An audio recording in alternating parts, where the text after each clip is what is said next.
Hello, my crafty friends. Well, today I have a fun technique that I want to share with you. And this technique works perfectly with the new Stampin' Positioner tool. Hi, it's Lynn Dunn from Stamptastic Designs. Thanks so much for joining me today. In this episode of Stamptastic TV, I have a fun shadow stamping technique that I want to share with you. Now, this particular technique is kind of like the stamp off technique. So we will be able to accurately place our stamp so that when we stamp the image, we can stamp it again and create a shadow directly behind it. Now, the cards in this video feature the Nature's Symphony bundle from Stampin' Up. So this particular bundle has a stamp set and a coordinating die set. And for this particular technique, we are going to use this large solid image right here. And that is what we're going to use to create our little shadow.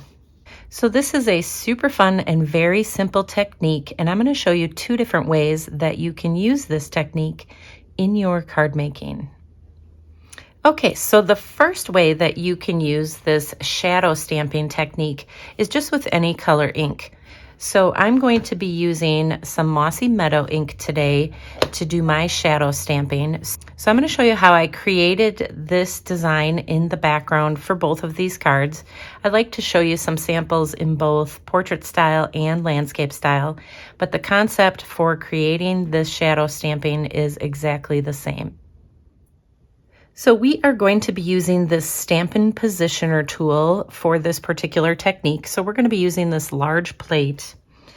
And basically what I want to do is I just want to line up my cardstock. So you can use the grid on here to line it up. It doesn't really matter where you line it up per se, but I just kind of want to keep it, let's say, between the 2 and the 7-inch mark here.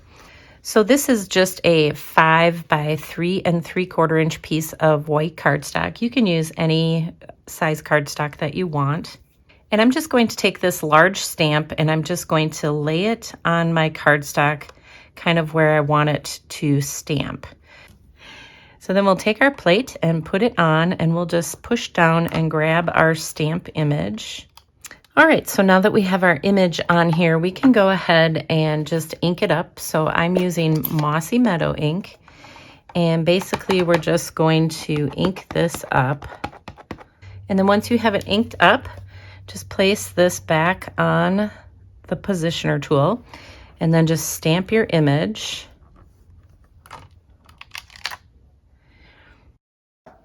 So now we're just going to slide this down. So remember, we lined it up between the 2 and the 7. So now I just want to slide this down just a little bit. So like right in between that, the 2 and the 2 1/8 inch mark. And we'll reposition this.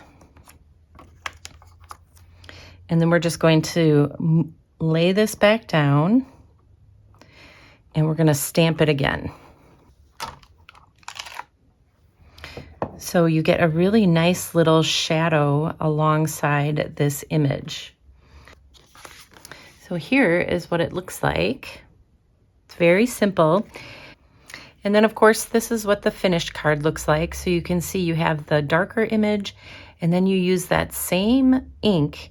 And when you stamp it again, it creates that lighter shade right next to it. So it creates a little fun shadow. And then again, you can use this design to create just a variety of different cards. So I decorated one in portrait style and one in landscape style. Okay, so the second way that you can use this technique is to actually use it with a little bit of heat embossing. So I stamped this image with regular ink, with early espresso ink, but then I did heat embossing over the top to create this type of shadow. So let me show you how I created this. So I'm just going to leave the image in the same spot that I had it in for the first card. And we're just going to take another piece of paper. We'll put it in the same spot, the 2 and the 7. Then we're going to go ahead and ink this up with early espresso. So let's just add that. And then let's go ahead and stamp it. All right, so that's what our stamped image looks like. And then you're going to go ahead and you're going to clean this. So I'm just using a baby wipe to just kind of clean off that early espresso. So now let's go ahead and use our embossing buddy and just kind of add this, rub this across that image. This just kind of removes any static. Then we're going to slide this over again. So where this 2 1/8 inch mark is, we want it between the 2 and 2 1/8. So we'll just put that right in there. And this time we're going to use Versamark to ink up our image.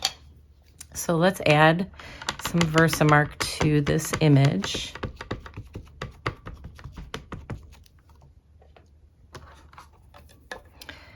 And then let's go ahead and stamp this.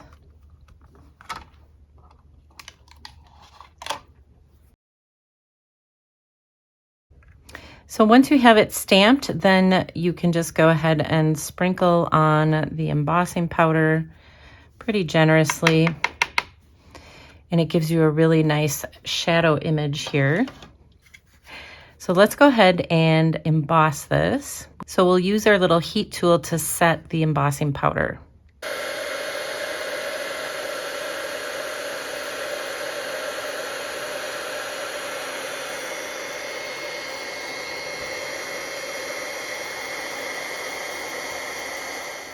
All right, so that is what our shadow stamping looks like, but we're not quite done yet because we really want to make this stand out.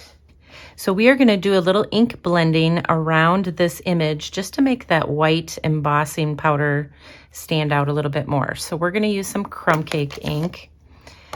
And basically, we are just going to go around and inside this image just to kind of make that stand out a little bit.